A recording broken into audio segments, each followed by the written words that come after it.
Welcome to Ignorant Sports Talk, your source for everything ignorant and everything sports. Well, some ignorant, mostly sports. We're going to get into it today. Joining me, we got my man Curtis Pankey. We call him Panks. Got my man Philip. Call him Bounce sometimes. I don't know. I've seen his bounce. I don't know why we call him that. We got my man Figgy coming down from the ATL. We also got my man Dylan joining us from an hour and a half outside of Nashville. So we're going to get started today with some news. First things first, gentlemen, Antonio Brown is a Raven. Shut up. No, he's not. Go ahead. Are we trusting Snapchat now? Is that a reliable source, especially Antonio Brown Snapchat? Hey, I'll take any help I can get, big time. Are you that desperate for a high-powered offense already that Antonio Brown is the friggin' missing piece? Good God. I don't know. I wouldn't want him on any team. Do you guys think we can start off with that? Do you guys think what's next for this guy? Is his career over? I hope not, man. Like, he's such an amazing talent. And I know he's an asshole. I know he's been doing a lot of shit that has us all scratching our heads over the last year and just looking at him like, God, what the fuck are you doing? You know, but he's still, honestly, if he laces him up right now, he'll probably still be top 2, top 3 receivers in the league. You know what I mean? Good. So, yeah. So I'm kind of hoping that the Giants just say, fuck it, let's go grab his ass. You know what I mean? But they're probably not going to do that. So I don't know, bro. I really don't know. Can't tell you. It's a crazy story to see that we were like how long ago was it even? Maybe just a year ago. This guy was just a normal player, and then all this happened. It's crazy. There are a few teams that can deal with him. Usually, if you fizzle out with New England, you're pretty much done, and that's just, I mean, that's bias, but also that's just a fact. Usually, if you're a last opportunity with New England, you fizzle out, you're done. But if there's a team that could use him or like try to muzzle him up, aside from Pittsburgh, because apparently Mike Tomlin is a friggin' savant with Antonio Brown, it'd be the Ravens, especially if they had Ozzie Newsome still in the front office. But and the fact that he has Hollywood there also. But yeah. If he went to the Giants, for example, Figs, like, kiss your young core goodbye, because Antonio Brown would just ruin everything. No, I agree. I just want to see it, but I know he's going to fuck everything up.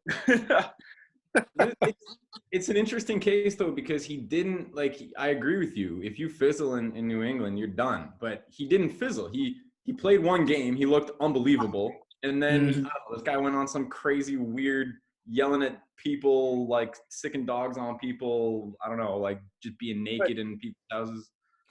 But that's still fizzling out, though, because usually those troubled players can still check that off-field stuff aside.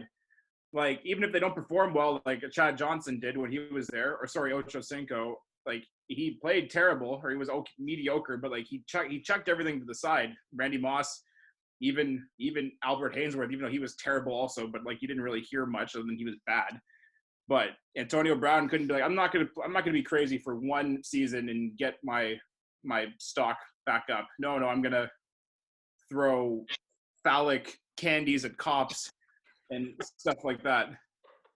And turn into a rapper. Yes, that's also a thing. And also tried to box what's that guy's name? The YouTuber. Logan Paul. Yeah. God. Did everyone hear that song? That was probably the worst song I think I've ever heard. It's terrible. Like, God. I feel like it's not that hard to make a song that is like, of course it could be bad, but like it takes almost like effort to make a song that's that bad. Like all you gotta do is put a beat on it and just do nothing, and the song is like average. This guy managed to make possibly the worst song in the last like several years. And was it auto-tuned also? Yes, sir. Yeah. It was everything, man. It was so bad. Oh man. Where would Antonio Brown fit in the Ravens offense, honestly? Like, what would, like, to be honest, I think he might just mess up chemistry, especially because like we just got some young receivers in the draft. Duvernay is amazing, and late round receiver James Prochet is also really good. But I think obviously any offense could use him. He's incredible, but I really don't know. When you have the team that like they have most rushing attempts in the league, you know, and you got, I don't know, what's the room for it? 4 targets? Is he going to be happy with 4 targets? Of course, he's going to probably score a touchdown and get like 80 yards on them. But yeah. But I think even then, like he's already like what 31 or 32. I don't think there's gonna be like a lot of plus minus for him to like go to a team, even though he's gonna mess up their chemistry. Yeah, he's gonna be good, but how much longer is he gonna be good for? So Yeah, that's true. That's definitely true. He's got 2 years left of NFL play, at least 2 years, and then maybe his 3rd year, he's like, I don't know, Larry Fitzgerald last year, whatever. Like still, like starting caliber player. It's weird to see a guy that talented, like one of the I don't know, the best athletes at his position in the entire world, just suddenly go crazy like that. It's a strange story to fall from grace like that, but he managed to do it. He's an uncontrollable Dennis Rodman, and that's saying something. That's saying a lot. That's a lot. In other news, we have some jersey news. So guess who's coming back? Number 88 in Dallas. Dez is coming back.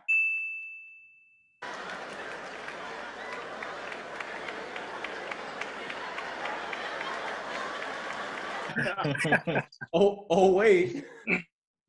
Oh wait, it's rookie CeeDee Lamb. How do you guys feel about this? Is this what is this like, Panky? What are your thoughts on this? This wouldn't have been a big story if it was just he wanted to wear 88 right off the bat, because Dez wore 88 right off the bat when he got drafted.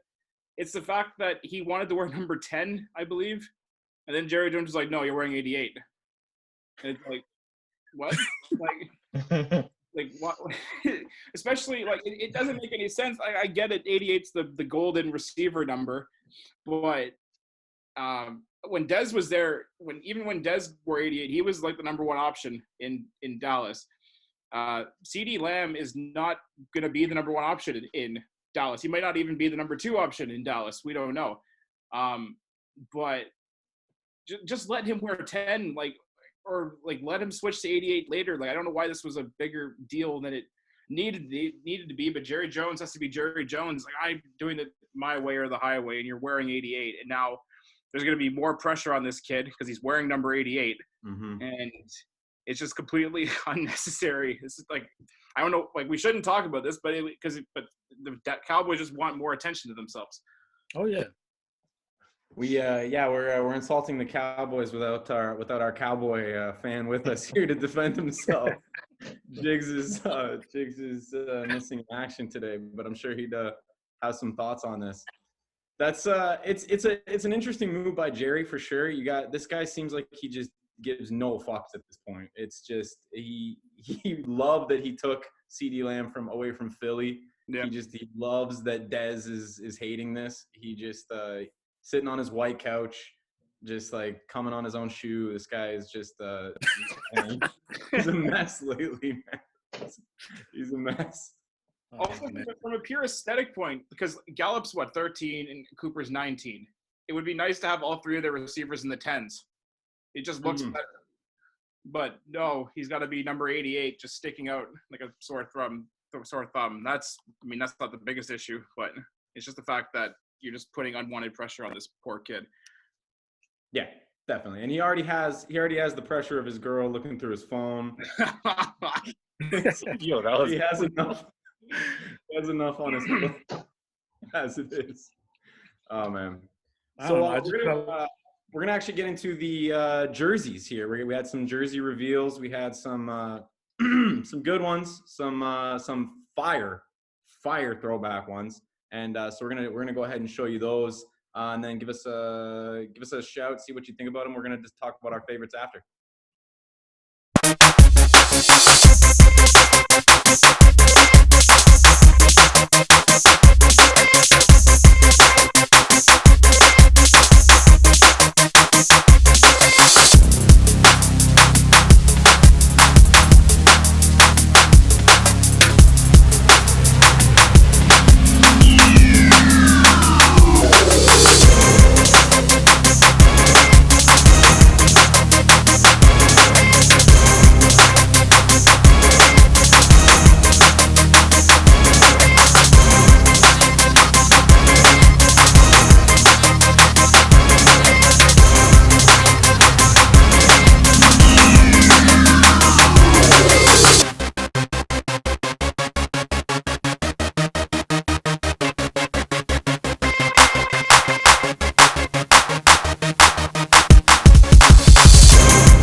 photo shoot. So those were fire. Some of them more attractive than others. We're gonna go through. I'm gonna go ask these guys what are your favorites? Okay, we'll start with Figgy. Figgy, what's your favorite New Jersey and just your general thoughts on other teams? For me, it's definitely the Chargers. I've always been a fan of their powder blue jerseys. You know what I mean? Ever since LT was playing, I had a couple of those in my closet.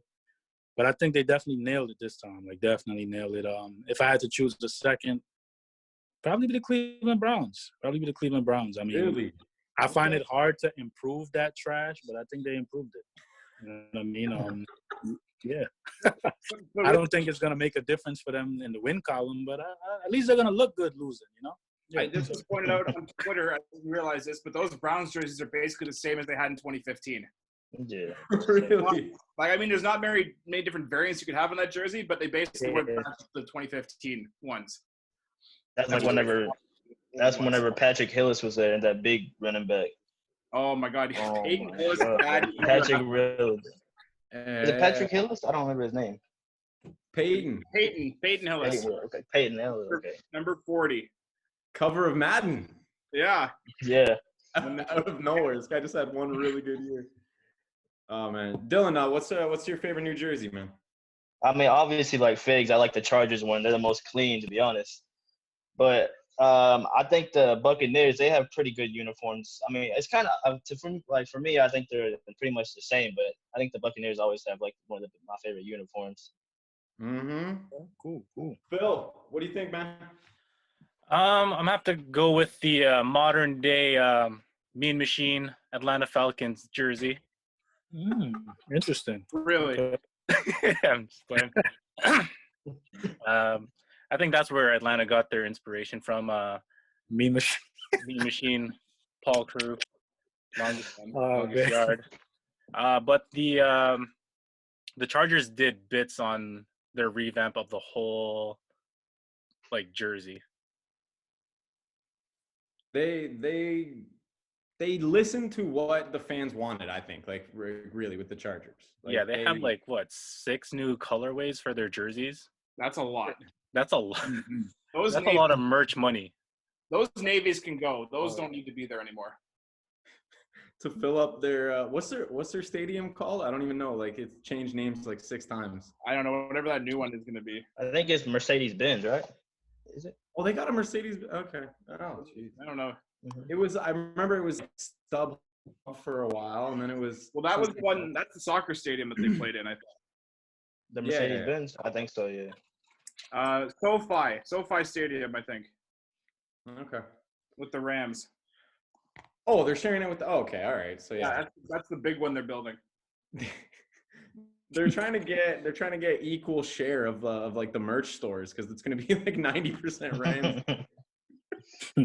This is a discussion for another day, but the Chargers never left San Diego. That was one of the stupidest moves ever. That was brutal.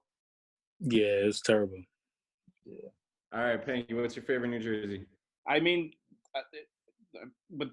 the Chargers are the best one. The powder blues are iconic, and it's what the fans wanted. Which, listening to the fans, is what two teams didn't do, and it's frustrating. Just a quick one on New England. The rebrand for New England is the color rush jerseys. That's not a big deal. They're solid. I don't have a problem with them. My problem is every time New England has a jersey rebrand or they hint that they're going to change it, I get my hopes up they're going to bring the red back, and they never do. And it's really annoying. And I know obviously they've won with the Flying Elvis logo, but at least bring the red back as an alternate for God's sake, and just have the Flying Elvis logo with the red uniforms. But they never do it. I think they're going to try to because the helmet rule messes things up with them. You can't switch helmets during a season. And on that same track of thought, Tampa Bay I think botched this because they didn't bring back the creamsicles. They could have rebranded with the creamsicles and made them a winning jersey. They were terrible when they wore them, but they're nice looking jerseys. The orange and the red. No, you're right. And I'm not that big of a fan of the '90s Buccaneer jerseys. No. They won obviously in them, but I don't know. I don't like the pewter and the red look personally. And with the flashy year of having Tom Brady and Gronk and everybody, like, that orange is like perfect for like a Florida team and like bringing like excitement back. And I don't know. I think they should have, as an alternate, for God's sake, bring it back and use the current logo or something. Yeah, you can always throw it in as an alternate. I don't know why more teams don't have like crazier alternates. Like it's fun. Like you turn on a game middle of the year and you see Pittsburgh. Like I hate Pittsburgh, but you see Pittsburgh in the Bumblebees, or you see the Packers in the Acme jerseys. Like I don't know, those are always good to see. So. I think it's the helmet rule for that because New England, it is because of the helmet rule. They want to use the old logo with the red jerseys. But Tampa Bay, they can scrap the old logo. That one can go. They can just use the current logo and just have it like orange and like red, like what throwbacks used to be or something. Exactly. I mean, the Chargers can do powder blue because that lightning bolt's been there forever. And now it's the logo for the Rams as well. Yes, that. Oh my God. I don't know what they were thinking. Like the Rams already irked me for their jersey design because they had the white helmets, right? The white Ram helmets. When you look at the shoulder patches, it's still the old like gold Ram from St. Louis. Yeah. So that always drove me nuts. Because I'm like, just switch the color. It's not that complicated. Either go all white or go all gold. Like I don't get what they were like doing there. Like it's a small thing, but like for me, it bugs the hell out of me. Even like I showed that logo to my wife, and like her instant reaction was like, "That's stupid." I was like, "Yeah, okay." She's like, "That's a bad logo." I was like, "Yeah, it is really." Oh man, no, that's so rebrands will happen. We got Tom Brady rebranded. Now Panky, the Patriots, and Phil, you guys can rebrand. No one's even going to pay attention. You guys can try things out this year. Try out some new jerseys. Now's the time. Don't worry, we're still going to be in the playoffs. Don't worry. Ooh, do I hear? All right. So, is that it? Did we do them all? Yeah, we covered all the things. Cool. Let me add Phil to the call real quick. Are we gonna do fantasy names, or are we gonna postpone that one? I think we gotta postpone it. We're getting close to my bedtime over here. All right, all good. These guys are gonna come in right at the end. You guys, they can come in for the outro. There we go.